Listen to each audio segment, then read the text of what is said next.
64টা জেলাকে এঙ্গেজ করে আমরা একটা জেলা ফুটবল টুর্নামেন্ট আয়োজন করতে পারবো। বিএসপিএ-কে বিশেষভাবে ধন্যবাদ জানাতে চাই এরকম একটি আয়োজন করার জন্য, এবং প্রায় সকল স্পোর্টসের যারা পুরোধা আছেন, ক্রীড়া ব্যক্তিত্বরা আছেন এবং ক্রীড়াবিদরা আছেন, সবার একটা এত সুন্দর সম্মিলনী, এটা সবার মধ্যে আবার নতুন করে স্বপ্নের সঞ্চার করবে, আশার সঞ্চার করবে আমাদের স্পোর্টস সেক্টরকে নিয়ে।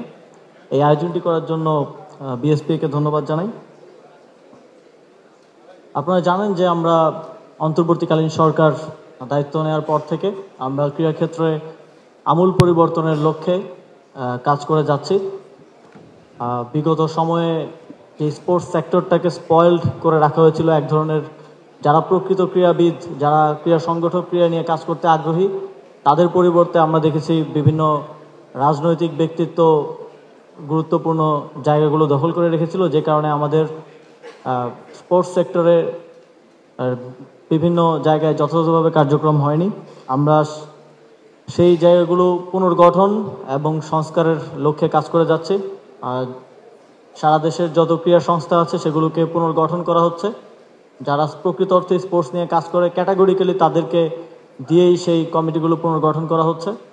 আমাদের স্পোর্টস ফেডারেশনগুলো পুনর্গঠনের জন্য আমাদের একটা সার্চ কমিটি দিনরাত কাজ করে যাচ্ছে, এবং একই সাথে পলিসি চেঞ্জেসটাও একই সাথে খুবই গুরুত্বপূর্ণ। সেই জায়গা থেকেও আমরা গুরুত্বপূর্ণ ফেডারেশনগুলোর যেই গঠনতন্ত্র আছে এবং একই সাথে আমাদের এনএসসির যে গাইডলাইন আছে সেখানেও পরিবর্তন আনবো, যুগোপযোগী করে গড়ে তুলব। এবং স্পোর্টসের ক্ষেত্রে যদিও আমাদের অনেক চ্যালেঞ্জ আছে, অনেক প্রায়োরিটি আছে দেশ হিসেবে, তারপরেও স্পোর্টসে বাজেটের যেই স্বল্পতা থাকে সেটি থেকে উত্তরণের জন্য আমরা আশা করছি এই অর্থ বছরেই সরকারকে আমরা অনুরোধ করেছি এবং সরকার সেটা বিবেচনা করবে, এবং এই অর্থ বছরেই আমরা স্পোর্টস সেক্টরকে আরও প্রণোদনা দেওয়ার জন্য আরও বাজেটটা বৃদ্ধি করতে পারবো। আপনারা জানেন জানুয়ারি ফেব্রুয়ারিতে সারা দেশে তারুণ্যের উৎসব হয়েছে। আমরা সারা দেশে প্রায় 46,000 পার্টিকুলার ইভেন্ট হয়েছে, এবং আমরা অংশগ্রহণকারীর সংখ্যাটা প্রায় 1.5 কোটির কাছাকাছি। আমরা সারা দেশে তরুণদেরকে, বিভিন্ন স্কুল কলেজের শিক্ষার্থীদেরকে এঙ্গেজ করার চেষ্টা করেছি, এবং সামনের দিনেও এই ধরনের উদ্যোগগুলো চলমান থাকবে।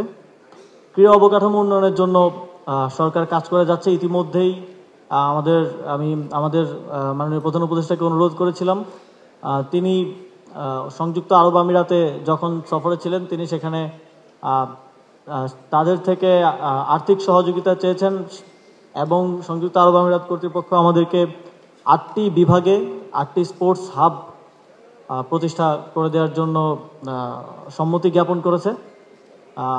আমরা আশা রাখছি যে অতি দ্রুত সময়ের মধ্যেই সেগুলো আমরা বাস্তবায়ন করতে পারবো।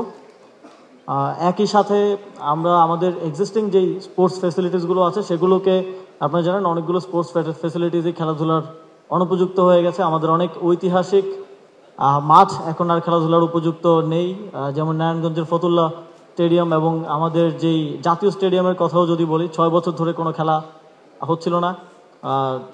সেই জাতীয় স্টেডিয়ামও প্রস্তুত হয়ে গেছে। আমরা আশা করছি এই জুনেই বাংলাদেশ এবং সিঙ্গাপুরের যে ম্যাচ আছে সেটা আমরা জাতীয় স্টেডিয়ামে সবাই একসাথে উপভোগ করতে পারবো।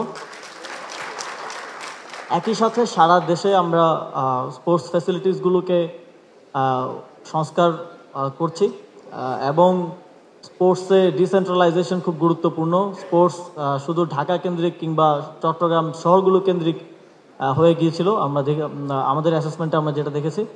এখন আমরা চিন্তা করছি যে কিভাবে যে অঞ্চলগুলোর মানুষ আসলে ইন্টারন্যাশনাল ম্যাচ দেখতে পারেনি ঢাকায় আসা ছাড়া, তাদেরকে কিভাবে সেই সুযোগটা দেওয়া যায়। সেই জায়গা থেকে আমরা নীলফামারীর যেই ফুটবল স্টেডিয়ামটা আছে সেটাকে আমরা বাফুফেকে দিচ্ছি, এবং আমরা আশা করছি এবছরের মধ্যে সেখানে আমরা ইন্টারন্যাশনাল ম্যাচ আয়োজন করতে পারবো। আমাদের উত্তরবঙ্গের যারা মানুষ আছেন তারা সেটা উপভোগ করতে পারবেন। একই সাথে সারা দেশের আরও বিভিন্ন স্থানে স্টেডিয়ামগুলোকে খেলাধুলার উপযোগী করে গড়ে তোলার জন্য আমরা কাজ করছি। আজকে আরেকটা ঘোষণা আমি দিতে চাই। আমরা কাজ করছিলাম এটা নিয়ে, বিশেষ করে বাফুফে এটা নিয়ে কাজ করছে। আমার পূর্ববর্তী বক্তাই বললেন যে জেলা থেকে আসলে স্পোর্টসটাকে নিয়ে আসা উচিত। সেই জায়গা থেকে, সেই চিন্তা থেকে আমরা বাফুফেকে রিকোয়েস্ট করেছিলাম যে একটা জেলা ফুটবল টুর্নামেন্ট ডিজাইন করার জন্য। আমরা অতি দ্রুতই আশা করি বাফুফে সেটা আমাদেরকে ডিজাইন করে দিবে, এবং আমরা আগামী 2-3 মাসের মধ্যেই প্রত্যাশা করছি 64টা জেলাকে এঙ্গেজ করে আমরা একটা জেলা ফুটবল টুর্নামেন্ট আয়োজন করতে পারবো, এবং খেলাগুলোকে আমরা যথাসম্ভব সেন্ট্রালাইজ না করে দেশের বিভিন্ন স্থানে অন্তত 20টা মাঠে যেন আমরা খেলা আয়োজন করতে পারি, এবং ওইখানের যারা মানুষজন আছেন তারা যেন সেই খেলাধুলো উপভোগ করতে পারেন, আরও বেশি এঙ্গেজমেন্ট আমরা নিশ্চিত করতে পারি। সেটাই আমাদের এই টুর্নামেন্টের লক্ষ্য হবে। সর্বোপরি বাংলাদেশের মতো একটা দেশে যেখানে স্পোর্টসে প্রণোদনার পরিমাণটা কম, স্পোর্টসে আমরা যথাযথ ফেসিলিটিস আসলে আমাদের খেলোয়াড়দেরকে প্রোভাইড করতে পারি না। নানা ধরনের সক্ষমতার অভাব তো আছেই, বিগত সময়ে হয়তো সদিচ্ছার অভাবও ছিল।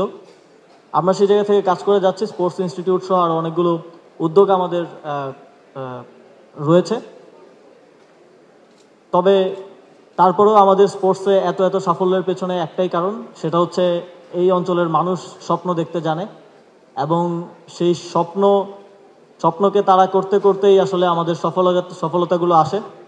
এবং সামনের দিনেও বাংলাদেশের মানুষ, ক্রীড়াবিদরা স্বপ্ন দেখবে, এবং স্বপ্নের তো আসলে কোনো সীমা নেই, এবং আমরা ধীরে ধীরে আমাদের স্বপ্ন বাস্তবায়নের পথে এগিয়ে যাব। আমাদের আন্তর্জাতিক পরিসরে আমাদের ক্রীড়াবিদরা বাংলাদেশকে আরও উজ্জ্বলভাবে তুলে ধরতে পারবেন।